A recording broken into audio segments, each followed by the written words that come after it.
Le camion est plein et prêt à repartir.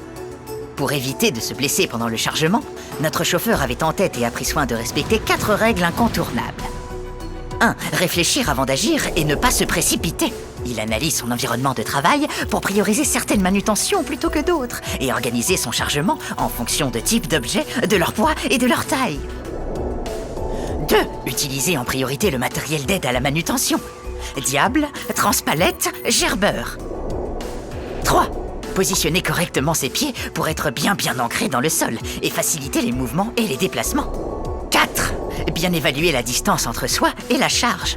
Pas trop près pour garder de l'agilité, pas trop loin pour exercer le moins possible de contraintes sur le corps. Et si on faisait un petit retour en arrière ?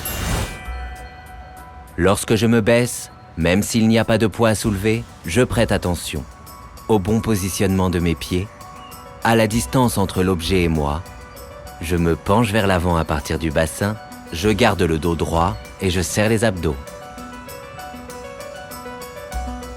Si j'utilise le diable pour transporter du matériel, je prends soin de bien positionner mes pieds et d'utiliser mes jambes.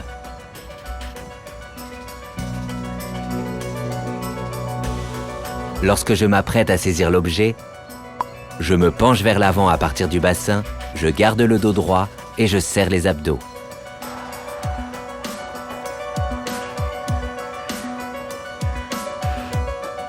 Dans toutes les situations qui nous obligent à nous pencher vers l'avant, ramasser des objets, déplacer des déchets, porter du poids, protégeons au maximum notre dos. Pour cela, encore une fois, je fais attention au positionnement de mes pieds. Je dose la distance entre l'objet et moi. Je me penche vers l'avant à partir du bassin. Je garde le dos droit et je serre les abdos.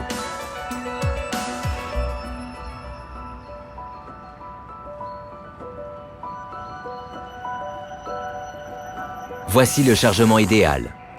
Les caisses plastiques et grillagées au fond du caisson. Le hors-froid ensuite, car plus lourd, puis le froid, qui est plus léger. Si le camion n'est pas plein, pensez à bien caler le chargement à l'aide de barres ou de sangles. Tout au long de notre journée de travail, que ce soit en phase de conduite ou de collecte, nous sollicitons notre corps. Étirer les ischio-jambiers, qui sont les muscles situés à l'arrière de la cuisse, permet de prévenir d'éventuelles gênes ou de soulager les douleurs du bas du dos et des jambes.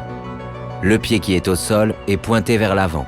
Le bassin bien de face, le talon du deuxième pied est posé sur un obstacle.